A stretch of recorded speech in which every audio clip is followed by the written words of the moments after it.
मित्रांनो, ही निवडणूक सर्वार्थानं आपल्या सर्वांच्या अतिशय महत्त्वाची अशी निवडणूक आहे। शिवसेना, भाजपा, आरपीआय महायुतीच्या वतीनं संपूर्ण या निवडणुकीचा प्रचार गेल्या आठवडाभरापासून सुरू आहे आणि अतिशय शांततेच्या पद्धतीनं या प्रचाराची सारी सूत्र आमदार महेंद्रजी थोरवे, माजी आमदार सुरेश भाऊ लाड यांच्या नेतृत्वाखाली आरपीआयचे प्रमुख नेतेगण, आमचे मार्गदर्शक आदरणीय राहुलजी डाळिंबकर साहेब यांच्या नेतृत्वाखाली हे सारे तिन्ही पक्षाचे प्रमुख पदाधिकारी, कार्यकर्ते अतिशय तन मन धनानं या निवडणुकीला सामोरे जात आहेत। मित्रांनो, कर्जत नगर परिषदेचा एकंदरीत जर का आपण सर्व लेखाजोखा जर बघितला, नगर परिषदेच्या स्थापनेपासून काँग्रेस पक्ष असेल, राष्ट्रवादी काँग्रेस पक्ष असेल, मधल्या काळामध्ये आदरणीय सौभाग्यवती वनिताताई म्हसे यांची ती कारकीर्द असेल, मागच्या काळातली शिवसेना भाजपची कारकीर्द असेल, या संपूर्ण कारकिर्दीमध्ये कर्जत शहराचा बदल हळूहळू तो त्या ठिकाणी होत गेला। आपण बघतो की माजी आमदार सुरेश भाऊ लाड यांच्या 3 टर्मच्या आमदारकीच्या कालावधीमध्ये प्रामाणिकपणाने कर्जतकरांची सेवा करण्याचं काम त्यांनी आपल्या हातून केलं। एक चांगलं व्यक्तिमत्व कसं असावं, आपल्यावरती कोणत्याही प्रकारचं काही आक्षेप नसावा, डाग नसावा, याची पुरेपूर काळजी भावनी त्यांच्या संपूर्ण आयुष्यामध्ये घेतलेली आपण कर्जतकर नेहमीच जाणतात आणि सर्वांगीण विकासासाठी जे जे काही मूलभूत गोष्टी आवश्यक असतील त्या देण्यासाठी भाऊंनी त्यांचा प्रामाणिक प्रयत्न या शहरासाठी केला आपण सर्वांनी बघितला असेल। माझ्यासारख्या कार्यकर्त्याला देखील 2014 ते 19 पर्यंत कर्जत नगर परिषदेमध्ये काम करण्याची संधी आपल्या सर्व जनाधारांच्या आशीर्वादाने आणि भाऊंच्या आशीर्वादाने मिळाली। नगराध्यक्षपदाच्या 2.5 वर्षाच्या कालावधीमध्ये सुद्धा त्या ठिकाणी लोकाभिमुख प्रशासन द्यावं, आलेल्या प्रत्येक नागरिकाला नगर परिषदेमधून आपल्यापासून कोणताही अडचण होणार नाही, त्रास होणार नाही याची काळजी घेण्याचं काम आम्ही साऱ्या मंडळींनी केलं। मला आवर्जूनपणे या ठिकाणी सांगावंसं वाटतं, कोणत्याही टीकात्मक पद्धतीने मी निश्चितपणाने आज बोलणार नाही। शेवटी विकास कामांचं विजन घेऊन माननीय आमदार महेंद्रजी थोरवे साहेब गेल्या 5 वर्षापासून आपल्या या मतदारसंघामध्ये अतिशय प्रामाणिकपणाने काम करत आहेत। एक विक्रमी असं त्या ठिकाणी विकास निधी आणण्याचं काम आमदार साहेबांनी त्यांच्या 5 वर्षाच्या आणि आताच्या वर्षभराच्या कालावधीमध्ये केलं आपण सर्वांनी बघितलं असेल। 5 वर्षाच्या मागच्या कालावधीमध्ये झालेली विकास कामं ती पुढे अधिक गतीनं कशी होतील ते करण्याचा त्यांचा प्रयत्न या ठिकाणी होतोय। कर्जत शहरामध्ये होणारा सारे जे काही बदल आहेत त्या बदलाचे आपण सारेजण साक्षीदार आहोत। वेगवेगळी स्मारकं असतील, हुतात्मा स्मारकं असतील, त्या ठिकाणी खऱ्या अर्थानं असतील, पाणी योजनेचं मोठं काम असेल, या साऱ्या गोष्टी होत असताना वाढतं नागरीकरण डोळ्यासमोर ठेवून आपल्या सर्वांना त्या ठिकाणी पुढचं विजन आखणं गरजेचं आहे आणि त्या दृष्टीनं राज्यामध्ये असणारं आदरणीय देवेंद्रजी फडणवीस साहेबांचं सरकार, आदरणीय एकनाथ शिंदे साहेबांच्या नेतृत्वाखाली असणारं सरकार, हे दोन्ही प्रमुख नेते आपल्याला त्या ठिकाणी आपल्या सोबत आहेत। त्याचबरोबर विशेषत्वानं कर्जत शहरावरती ज्यांचं अतोनात प्रेम आहे, खऱ्या अर्थानं मागच्या विजयामध्ये जे शिल्पकार होते ते आदरणीय आमचे प्रदेशाध्यक्ष आदरणीय चव्हाण साहेबांचं बारीक लक्ष कर्जत शहरावरती त्या ठिकाणी असणार आहे। कर्जत नगर परिषदेच्या निवडून येणाऱ्या पदाधिकारी असतील त्यांच्यावरती अतिशय जबाबदारीनं त्या ठिकाणी त्यांची सारी जबाबदारी देण्याचं काम आदरणीय चव्हाण साहेबांच्या माध्यमातून, आदरणीय प्रशांत दादांच्या माध्यमातून, आदरणीय महेंद्र शेठ थोरवे आणि आदरणीय भाऊंच्या माध्यमातून त्या ठिकाणी केलं जाईल।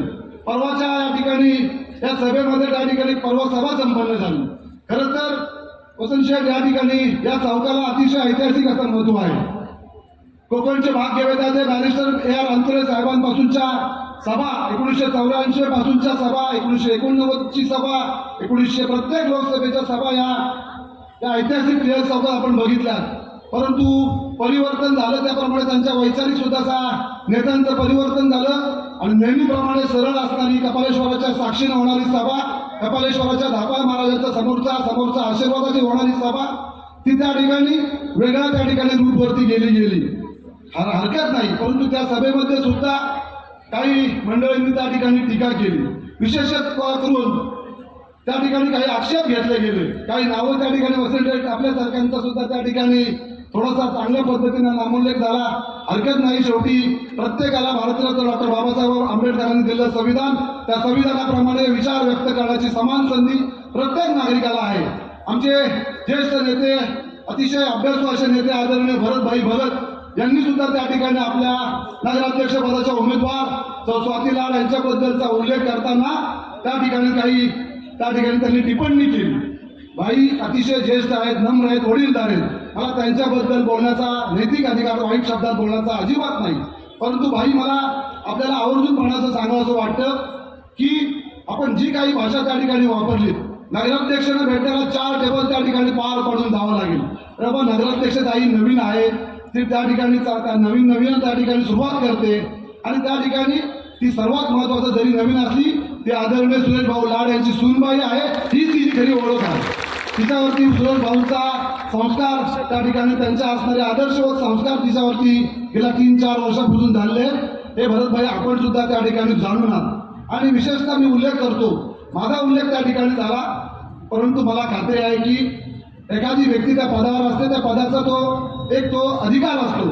मी 2.5 वर्ष कर्जत नगर परिषद राहुलशेठ काम केलं. 2.5 वर्ष माझ्या अधिकार पत्त्याखाली मला जे करता आलं ते करण्याचा मी प्रामाणिकपणे प्रयत्न केला. 2.5 वर्षानंतर माझी भगिनी रजनीताई गायकवाड त्या ठिकाणी 2.5 वर्ष नगराध्यक्ष पदाची संधी त्यांना मिळाली. रजनीताई साक्षीने या ठिकाणी माझ्या सोबत आहेत. रजनीताई किंवा रामदादांनी सांगावं की त्यांच्या कारभारात कधी 1 रुपयाचा हस्तक्षेप राजेश लाडने कधी केला का? त्यांचा तो अधिकार आहे, त्यांच्या त्या खुर्चीचा तो अधिकार आहे, त्या ठिकाणी त्यांनीच केलं पाहिजे. त्यांना भावासारखं सहकार्य मी त्या ठिकाणी 2.5 वर्ष अतिशय छोट्या भावाप्रमाणे, माझ्यापेक्षा तर मोठे आहे, छोट्या भावाप्रमाणे त्यांना जे काही सहकार्य असेल ते केलं. आणि भरतभाई मला आपल्याला सांगायचंय, नगर परिषद काम करत असताना तुम्ही कर्जत शहरातला कुठल्याही कानाकोपऱ्यातल्या प्रत्येक व्यक्तीला विचारा, राजेश लाडनं नगर परिषद काम करत असताना जर कुणाकडनं 1 रुपया जरी घेतला असेल, मागितला असेल किंवा कुठे चुकलो असेल तर भाई आपण मला या चौकामध्ये जरी फासावर लटकवलं तरी चालेल, परंतु काही चुकीचं वक्तव्य करून कारण नसताना त्या ठिकाणी बदनाम करण्याचं तुम्ही काम करू नका, एवढीच मी तुम्हाला या निमित्ताने सांगणार आहे. तुम्ही विचारा भाई, त्या ठिकाणी महावीर पेठेपासून त्याच्या जकात नाक्यापर्यंतच्या ज्या काही राहुलशेठ त्या ठिकाणी जे आपले बांधव त्या ठिकाणी रस्त्याच्या रुंदीकरणामध्ये बिचारे छोटी दुकानं त्या ठिकाणी टाकून धंदा करत होते. त्यामध्ये विशेष अनेक त्या ठिकाणी छोटे व्यावसायिक होते. मग आपल्या खाटीकाईतला आसिफ असेल, त्या ठिकाणी माझा परम मित्र इरफान अख्तर उर्फ बबलू असेल आणि त्या ठिकाणी असणारे माझे उत्तर भारतीय स्वप्नील असेल, 4-5 त्या ठिकाणचे व्यापारी असतील, त्या ठिकाणी असणारे छोटे धंदे असतील, किमान 15 ते 20 जणांना त्या ठिकाणी आपण त्या ठिकाणी त्यांचं पुनर्वसन केलं. भरतभाई त्या ठिकाणी त्यांचं पुनर्वसन करत असताना त्यांच्या आजही त्या ठिकाणी गेल्यानंतर प्रत्येकाच्या गल्ल्यावर नकळोचा जर का चणा फोडण्याचा धंदा असेल तर त्या माणसाचा हात त्या चण्याच्या दुकानात जातो आणि माझ्या खिशात ते चणे पडले जातात. हे मी आयुष्यात माझं कमवलं, हे माझं जे काम करण्याची मी त्या ठिकाणी ठरवलं आणि चांगलं काम करण्याचा प्रयत्न केला. भाई आपल्या व्यासपीठावर जे उमेदवार होते, तुमच्या व्यासपीठावर त्या कोपऱ्यामध्ये असणारे जे उमेदवार होते, त्या माझ्या उमेदवारांना सगळे माझे मित्र होते आणि मित्रही आहेत. त्यांना तुम्ही विचारा, त्यांना सोबत घेऊन राजेश लाडने कशा पद्धतीचं काम केलं ते सारे मित्र परिवार भाई तुम्हाला सांगतील. भाई तुम्ही नवीन आहात हो, राष्ट्रवादी काँग्रेस पक्ष भाई आपला हा माझ्या अंदाजाने 7-8 पक्ष असेल. सुरुवातीचे भरतभाई 1990 साली स्वर्गीय हिंदू हृदय सम्राट बाळासाहेब ठाकरेंच्या तालमीत तयार झाला शिवसैनिक म्हणून. आम्ही सुद्धा विद्यार्थी दशेमध्ये त्यांच्याकडे एक जबरदस्त नेता, वक्तृत्व असणारा नेता म्हणून त्यांच्याकडे आमरा येतं. त्यांच्या भाषणाला आम्ही सुद्धा त्या ठिकाणी विरोधी पक्षात असताना सुद्धा आम्ही त्या ठिकाणी त्यांच्यावर झालो होतो. भाई आपण त्यानंतर कुठे गेला? शिवसेनेत शिवशक्ती काढली, शिवशक्तीकडनं शेतकरी कामगार पक्षात गेला. सुरेश भाऊंच्या कृपेने आपल्याला पाथरज जिल्हा परिषद प्रभागातली उमेदवारी मिळाली, ती पण आपण जमली नाही.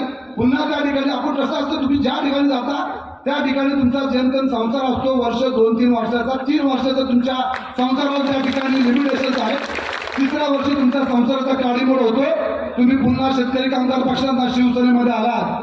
ज्या महेंद्रशेठ थोरवे यांनी तुम्हाला जवळ केलं, पाटीलची मदत केली, तुम्हाला उभं करण्याचं काम केलं, त्यांच्यावर तुम्ही ताशेरे ओढून तुम्ही त्या ठिकाणी पुन्हा उद्धव बाळासाहेब ठाकरे पक्षात पूर्वीच्या एकसंघ शिवसेनेत गेलात. एकसंघात शिवसेनेमध्ये गेल्यानंतर तुम्ही नितीन सावंतांना सुद्धा अनाबाका दिला. तुम्ही त्यांना त्या ठिकाणी शब्द दिले, नितीन मी तुला आमदार केल्याशिवाय मरणार नाही, तुला आमदार केल्याशिवाय पुढे राहणार नाही. परंतु नितीन सावंतचे सुद्धा त्या ठिकाणी ते झाले नाही. नितीन सावंतांना सोडून ते पटकन उडी मारले आणि मग राष्ट्रवादी काँग्रेस पक्षामध्ये त्या ठिकाणी पोहोचले. म्हणजे असा भाईंचा सगळा प्रवास, त्यांना काय आवश्यकता आहे सगळ्या गोष्टींची, 4 टेबल किंवा काय ही भाषा भाई तुम्हाला तरी शोभत नाही. अतिशय सक्षमपणानं चांगलं काम करण्याची शक्ती या सर्व उमेदवारांमध्ये आहे. सर्व उमेदवार या ठिकाणी अतिशय चांगले उच्च विद्यापीठित आहेत. शैक्षणिक दृष्ट्या त्यांची सर्वांची अतिशय चांगली अशी त्यांची स्वतःची पात्रता आहे आणि ते काम करत असताना आमच्या कोणाचाही त्या ठिकाणी ढवळाढवळ होणार नाही याची काळजी आम्ही घेऊ. आदरणीय महेंद्रजी थोरे असतील, भाऊ असतील, राहुल शेठ असतील, वसंत शेठ, ही सारी ज्येष्ठ मंडळी त्यांच्या मार्गदर्शनाखाली त्यांचा कारभार निश्चितपणाने चालेल. आणि लोकाभूमी प्रशासन, कर्जत नगर परिषदेमध्ये आलेल्या प्रत्येक नागरिकाला एक त्यांचा असा सन्मान देण्याचं काम उर्वरित सर्व ज्या काही विविध योजना असतील, अपूर्ण योजना असतील, त्या प्रामुख्याने देण्याचा आमचा सर्वांचा प्रयत्न असेल. मग त्या ठिकाणी लोक भावनेतून त्या ठिकाणी कर्जत विचार मंच, कर्जत बचाव समिती असेल, आमच्या देवळी विचार मंच असेल, ओंडेरा टाइम्सचा एक समूह असेल, अशा वेगवेगळ्या लोकांच्या समूहातून तयार झालेलं जे काही एक बैठक असते त्यांचा सुद्धा सल्ला मसलत घेऊन चांगला आणि प्रामाणिक काम करण्याचा आमचा सारांचा प्रयत्न असेल. एवढंच या निमित्तानं सांगतो.